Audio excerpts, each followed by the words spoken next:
Free was a gangster, but I could tell you were neat when I heard you rap. And if my young G ain't got weed, don't piss him off cause he might turn you pack. Yo, what's popping, guys? Before I make this video, because a lot of stuff going on right now with the madness, with the pandemic, coronavirus, COVID-19, whatever you want to call it. Companies being exposed, like shutting down, people not knowing they're gonna have a job next month, people losing their jobs, accommodations are crazy, like the list goes on. There's so much negativity out there. I thought I'd just speak on my perspective, how it's affecting my business, and what I'd like to see from this whole situation come out on the other side. So, as you don't know, A2A3, hardest fucking brand in the world, from my personal belief. Of course I'm going to say that because I run it. But, by the way, if you hear some music in the back, that's my auntie booging it down to some nice Inka Yefele. If you lot are Nigerian, you know about them tunes. But, yeah, man, this thing's mad. This thing's mad. Like, I never thought we'd be in a situation where we're seeing so many jobs being lost, companies closing down, not even understanding, like, if people are going to have roles next month. Like, I thought these companies were, like, working at a rate in which we had enough profit to at least last a couple of months. But, companies closing down like Carphone Warehouse, Flybe. I mean, these are saying, they said they closed before this pandemic was going to come out. They were on the way closing down. It's actually mad to think, yeah, that all of these companies can shut down from a pandemic, a virus can expose our society this much. And of course, I'm like, for me it's mad because so I gotta stay hydrated. For me it's mad because I'm watching everything, yeah, and I'm just looking at, it's exposing all of our society, yeah. In the first instance, China's political system, they could have prevented the outbreak to an extent if they didn't have such a shit policies on freedom of speech and kind of trying to condemn the people who originally found out about the virus. Then he goes to like an economical problem in terms of the way Boris Johnson's handled it, and they're basically saying that he'd rather people continue working and phase in the lockdown. I don't know if it was the right strategy. Everyone has their own political views, but I think it's going to get to a stage here where they have to decide, do we allow people to go back to work to basically continue the economy the way it was running before, or do we just prioritize lives and make sure 6 months to a year this lockdown is effective and keeps people safe? I think that's going to come up soon. That's going to be the argument. Do we value lives more than we value the economy? And in some sense, if you value the economy, you are valuing lives because people need their livelihood. But anyway, so the way I see it, this virus is the worst thing that could happen to us. It exposes all our vulnerabilities as a society, even down to just things of people running down to the stores just to pick up toilet roll and find another toilet roll. It's ridiculous. Like, we're clearly not equipped. We're not equipped for stuff like this. I'm saying, as a society, we're just crazy. So anyway, that's all the negative out of the side. I like to bring the positives in. Like, what we are seeing is people coming together to some extent. I'm not with the whole NHS clapping for NHS staff. I think that's bullshit. That's the minimal thing we could have done. We could have set up GoFundMe sites for them. I've been looking at GoFundMe today. The most amount I've seen pledged for any NHS cause was about 30 to 40k. When the Notre Dame in France burnt down, there was like 1 billion donated within a couple of days. So that's, for me, that's not cutting it. That's not cutting it. You can't stand at your window and clap for people who risk their lives and the lives of their family every single day to save people who, of course, it's in their duty of care when they sign up for the role, but it doesn't mean they should be understaffed, underpaid, and overworked for years.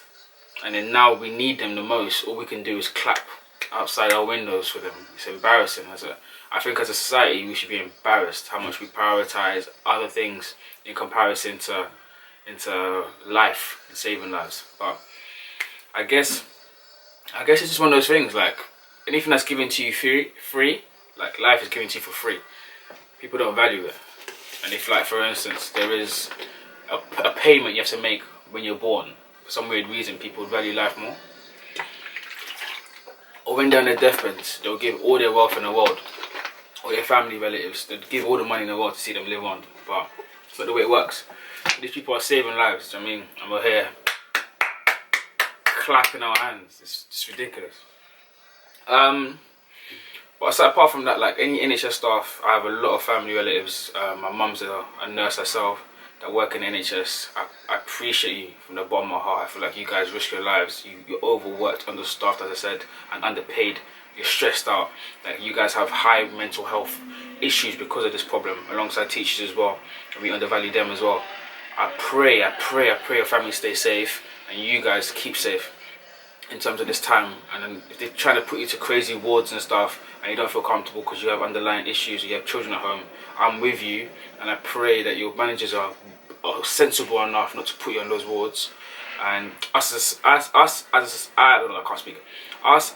a society, we're able to come together and do more than just clap outside our windows for these amazing people who dedicate their lives. Let me close the window 1 second. So yeah, that's my rant over. But yeah, honestly, thank you NHS staff, you lot are amazing. But yeah, I want to get into my brand. So obviously, as any business right now is affected, we're affected too. As a small business, it's hard enough trying to survive and stay above water. But right now, I feel a bit stupid promoting shirts in the pandemic. I'll be honest with you, like it doesn't feel authentic to me or my brand. And my brand was set up to empower people to like discover superpowers, like discover their gifts, and we do that through giving life to gifts within animals and nature. So me just promoting clothes in this time doesn't feel natural. On top of that, I hate getting my auntie singing. On top of that, my factory's closed because they have big clients, and all the bigger clients in the industry right now have withdrawn some of their orders, or they don't even know what's going to be when the lockdown's going to be pulled up. I can't speak. When the lockdown's going to eventually end. So my manufacturer told me it's going to be hard for me to get stuff made. I've had custom orders I've had to either delay or just tell them like, listen bro, like I can get the stuff made, but it's just going to take me a little bit longer, which is not a nice thing to say, especially when it's their birthday coming up. But at the end of the day, customers are being understanding because they know what the fuck what am I going to do, what are they going to do. They can't even celebrate their birthdays and stuff. Another note as well, if it's your birthday in this period, you are allowed to celebrate it again. You are allowed to have 2 birthdays this year. Because I think a lockdown birthday, I mean, you can make the best out of a bad situation, but you therefore deserve to do what you want to do whenever you want to. What was I gonna say? So my thing is like,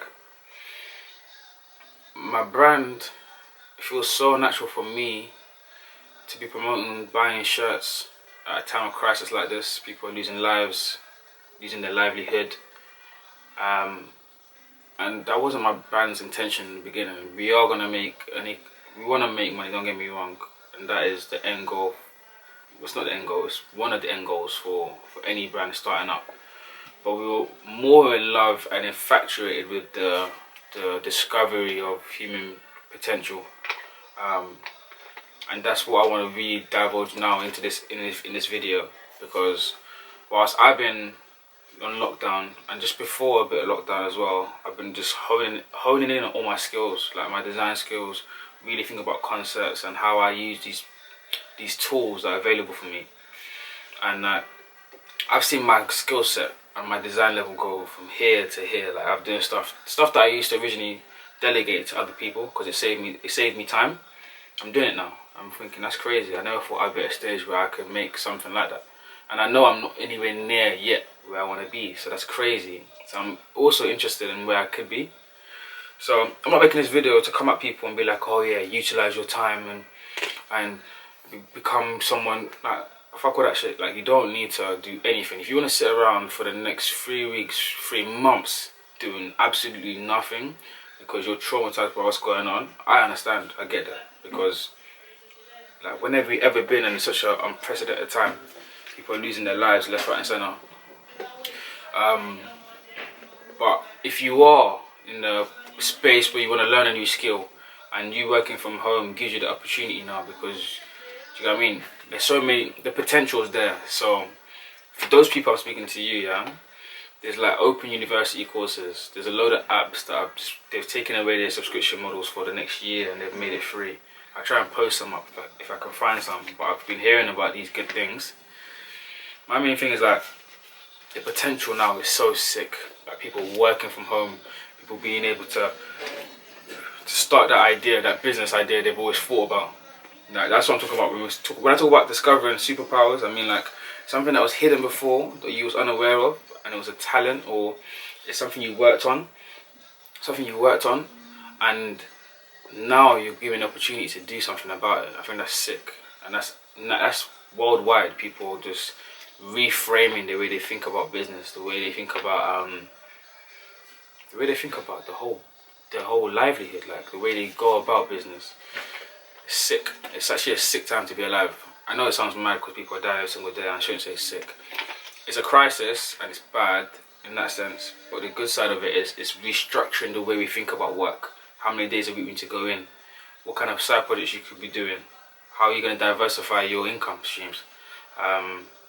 There's so many things that just sick in my opinion. So like I hope you take the perspective of there's a potential that you can do something different now. It gives you a time to start again.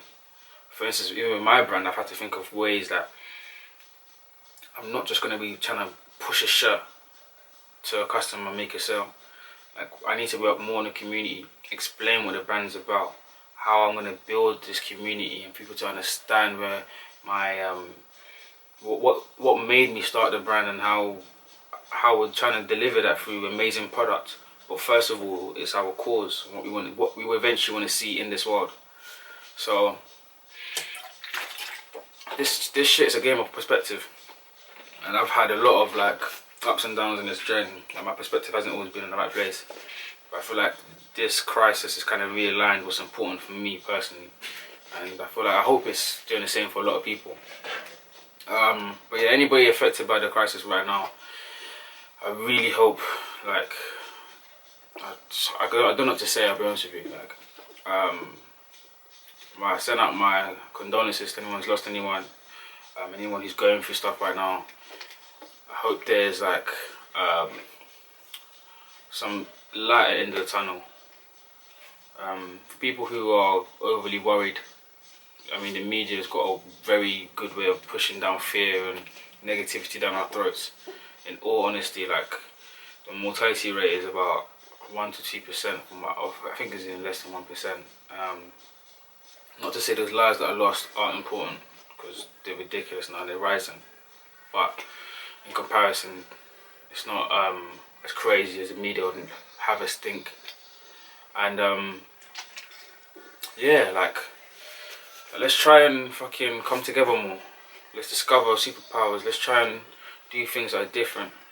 Let's think about the companies that we're working for and the ones that are going to let us go the minute a crisis comes. We're on month 1 and we're seeing companies let go of staff crazily. Like, let's restructure society, restructure the way we think about working from home and working in the office, and think about how we're gonna handle the next pandemic, because another one will come. Let's think about our political system and why it takes people to die. The guy who discovered it died for the people of China to revolt and think, nah. Let's think about the wet markets and why they're eating animals that shouldn't be eaten, or why they're being in the same environment, like the way we treat animals. That's another one I haven't really spoken about, but it really annoys me in terms of having this animal next to this animal and all the illegal trafficking and like the pangolin. Just the world is being exposed for what it is at the moment through this one virus, and every level and everyone. So anyway, my rant's over. I'm gonna keep you updated in terms of what's happening at A2A3. At the moment, I'm not pushing shirts. I want to build a community. I want people around me that are gonna be. I want a community of people who are just discovering new talents right now and doing amazing things. That's what I want to work on. I want to build a community around that. And of course, we're going to be producing in the background amazing pieces so that we're ready. So when this pandemic is over and society's in a happier place, we're in the marketplace to give you what you need. But at the moment, for now, it's just let's come together and let's discover sick talents, gifts, superpowers, whatever it may be. Like, let's go. And I'm feeling buzzy because I've had a fucking amazing week. So anyway, Anthony Ambition signing out. A2A3. Peace. Stay safe.